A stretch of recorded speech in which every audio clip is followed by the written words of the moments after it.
Hey guys, what's up? This is Kawsar and welcome back to the new video. You are watching this channel Kawsar Tech. আজকের ভিডিওতে কিন্তু অবশ্যই একটি like করতে হবে আর আপনি যদি আমাদের চ্যানেলে নতুন দর্শক হয়ে থাকেন তাহলে অবশ্যই সাবস্ক্রাইব করবেন এবং পাশে আসা বেল আইকনটি অবশ্যই অন করে রাখবেন তাহলে পরবর্তী ভিডিও আপনার কখনোই মিস হবে না। Oh no! আমার হাতে রয়েছে ONEPLUS NORD CE 2 LITE 5G। চলুন এটাকে আনবক্সিং করা যাক। ওকে গাইস, এবার মূলত আমাদের মোবাইল ফোনটি আমরা আনবক্সিং করব। এটা খুলছে না, আচ্ছা দেখা যাক এটা কতক্ষণ পরে খোলে। এই তো ফাইনালি কিন্তু এটা খুলে গিয়েছে, এখানে রাখলাম। এবার এটার ভিতরে দেখি কি আছে। এটার মধ্যে দেখা যাচ্ছে মনে হয় ইউজার ম্যানুয়াল হবে। আচ্ছা ও হ্যাঁ, ইউজার ম্যানুয়াল গাইড টাইড দেওয়া আছে। আচ্ছা এটা আমরা এখানে রাখি।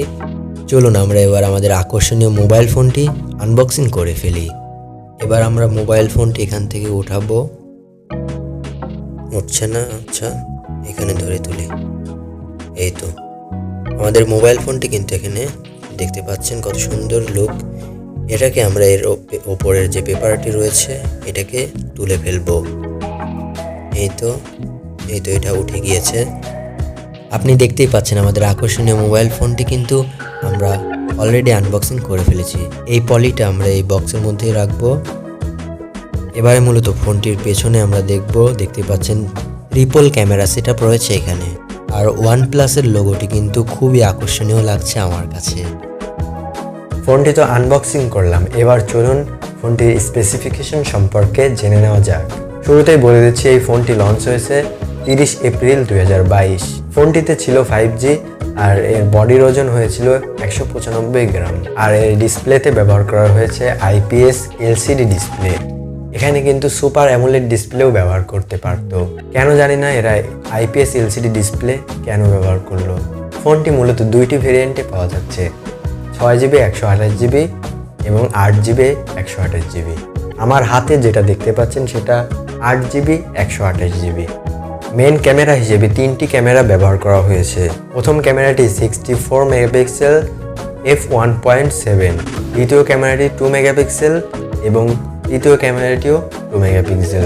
এই মোবাইলে ভিডিও করা যাবে 1080p 30 fps এ, যেটা আমার কাছে খুবই নিম্নমানের মনে হয়েছে।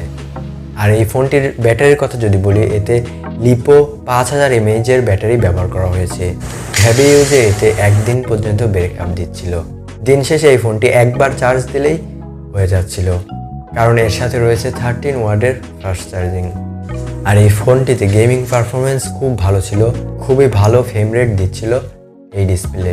ফ্রি ফায়ার গেম প্লেতে কোনো প্রকার ল্যাগ দেখা যায়নি। যারা মূলত গেমিংয়ের জন্য এই ফোনটি নিতে চাচ্ছেন তারাও এই ফোনটি চুজ করতে পারেন। আজকের ভিডিও এ পর্যন্তই, দেখা হবে নেক্সট ভিডিওতে। ভালো থাকবেন, সুস্থ থাকবেন, আল্লাহ হাফেজ।